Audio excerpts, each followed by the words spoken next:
back to Inside the Masterminds. I'm your host, Valerie Williams. I'm a lender with C2 Financial, the nation's #1 mortgage broker. I have my buddy Vinny back. We're going to talk a little bit catch up about your team, and I think about loans today. So Vinny, welcome. Thank you for having me back. How's things going? Fantastic.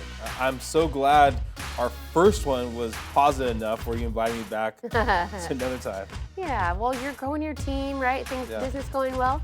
Yeah, no, everything's going positive. You know what I mean? It's going positive and helping as many people as we can. I think one thing we kind of talked about before getting on the mic was the idea of being okay not knowing everything. There's so much information out there, so much knowledge out there. Yeah. And you were actually dropping some knowledge on me. I was? Okay. Yeah, right? Yeah. About basically USDA. There we go, yeah. USDA. And it's not just beef. Yeah, exactly. There we go. And so, I mean, I think that's one of the things I always tell my team is being okay with not knowing everything. Yeah. And so there's programs out there, and I would love for you to... There's constant learning, right? Yes. Because the market changes and things shift, clients' needs change. Yeah. Right now, because the economy is good, a lot of people are cash poor or low. Yeah. They don't have a lot of money in their bank account because they have trust in the economy, right? So they spend. Yeah. So I find a lot of people need zero down loans. And there's a lot out there. Yeah. Not a lot, there's some. But default people think, oh, I can get down payment assistance and I have to put him down, and that's not necessarily true. Yeah, I think that's one of the biggest things out there is like, I'm pretty sure we've had to talk about this on the last one, was the idea that there's some people you talk to, lenders or real estate agents, right, that you tell them your scenario, or you tell them what you're looking to do, and they don't have the knowledge-based understanding of how to get you there. Yeah. And it doesn't mean that they don't want to help you out. It just means they might not have the tools to help you out, right? Experience, right? Yeah. So that's one of the times that, like, if one lender tells me, no, hey, we can't do it for your client, I reach out to another lender, and just say, I want to make sure there's no opportunities out there for them. Yeah. And they go, well, okay, there is this one opportunity. Yeah. Right? And so, Okay, so there's like a box. Yeah. I like to make it like an image, right? So there's a box that the banks want you to fit in. Yeah. Whoever is doing your loan wants you to fit in. Yeah. And if you don't fit in their box, do they brush you aside until you're denied? Yeah. Or do they say, look, it may take 2 months to get you here, but this is what we need to do. Or find out what your real purpose is or your real need and solve that problem for you to get to a point where you're approved. Because right now, it's cheap to borrow money, right? Because the rates are so low.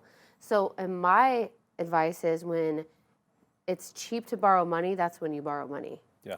And borrowing money isn't always bad. Yeah. So if I owned a house free and clear, but I run a self-employed business, I don't get that write-off. Yeah. If I had that money, that $300,000, let's say, in a bank account, I get the tax write-off, and then I also have the liquidity to invest in other things. So if you, I mean, for people out there that are listening right now, if you have, let's say, $200,000 in the bank, you know, you're looking to buy a $600,000 home, 720 FICO, I mean, go to the brick and mortar banks. I mean, go to the brick and mortar bank. But most people out there don't have that luxury. Yeah. Right? Most people out there go, well, you know, I'm making good payments, monthly payments, right? I have the ability to do that, but I don't have the money down. Or I have the money, but my FICO's horrible there, right? And then that's where you need basically someone to think outside the box. Right. So there's like this loan program, the USDA that we talked about. You can have zero down. Yeah. You can have a 580 credit score. So every other zero down program is a 640. You can have a 580 credit score, zero down. The interest rate right now is still in the 3s, and that's a fixed term. And the mortgage insurance on that, because you think, oh, well, then no down payment, my payment's going to be outrageous. Well, it's actually cheaper than an FHA mortgage. So you can do an FHA mortgage with zero down, but your MI is higher, so your payment's higher. USDA, zero down. Mortgage insurance, everyone. Mortgage insurance. Yeah. And we provide that for you. Like it doesn't something you have to get outside of it. We provide it, but why pay more for it if you don't have to? So USDA is kind of like an underutilized program. It's rural areas only. So like in San Diego, at least, it's like Valley Center, Fallbrook, Descanso, Pine Valley, Alpine, Ramona. There's parts of El Cajon that you can, Hamul. So anything that's kind of out of the city. But, as prices increase, more people are drawn outside of the city because the prices in the city are going up. So it's a good program right now because a lot of people don't have money. Maybe their credit scores aren't great, and they're moving out there anyways to get a bigger house. Let's do it. Yeah, I mean, I think the same thing goes with looking for properties. Like, let's say someone's a handyman, right? And they're looking to buy a house, and they want something that they can fix up themselves, Yeah. right? But they're losing out on all these deals to investors, right? Well, there's opportunities out there. There's bank-owned properties that investors can't purchase for the first 2 weeks. And you can buy that, Yeah. And not compete with those investors. There's so many different programs out there that, I mean, I'll be honest with you, I don't know them all, but I'm always willing to listen and find those out for Or do the for our legwork clients. work to find out like how you can get it, like the Good Neighbor program or things like that. There's like not on the MLS. You can go on the Good Neighbor website, find out what properties are coming up in your county, and go for that. And they're like 50% off of what there should be.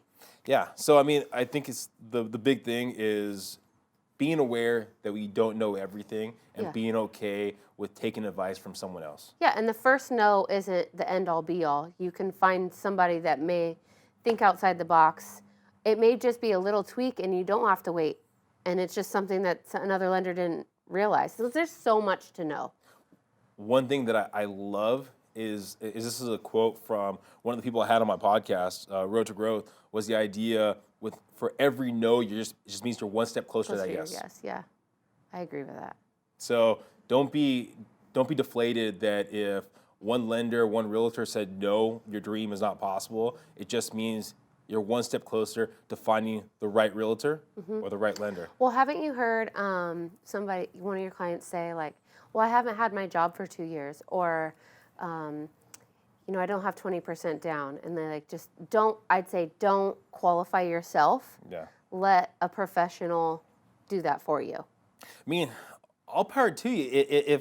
If let's say you are sick and you're going on to WMD or whatever. WebMD. WebMD right there. See what System happens. checker. Yes. See what happens there. I mean, you're probably going to find out that you're dying in 2 days. The same thing can happen when you're buying real estate. If you start going on those platforms and looking for yourself, what's going to happen?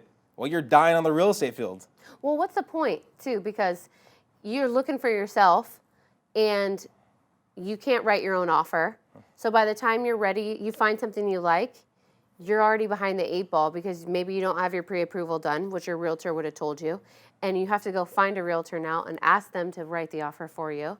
And it doesn't cost you any money to do that. So what's the loss in just finding a professional to do the work for you? Like, if somebody can delegate and take stuff off my plate, I'm into it. Is 5 minutes of your time worth saving thousands of dollars on your purchase? Yeah. I mean, I think that's as simple as it gets. Yeah, I mean, and it can be a phone call, it can be, Vinny, I have to work this weekend, can you go to this open house and take a video for me so I can see if I like it, kind of thing. Yeah. Like, that's what we're here for, right? Yeah, that's what we're here for. Thanks, everyone. Yeah, that's my line, Vinny. You guys, thank you so much for watching Inside the Mastermind.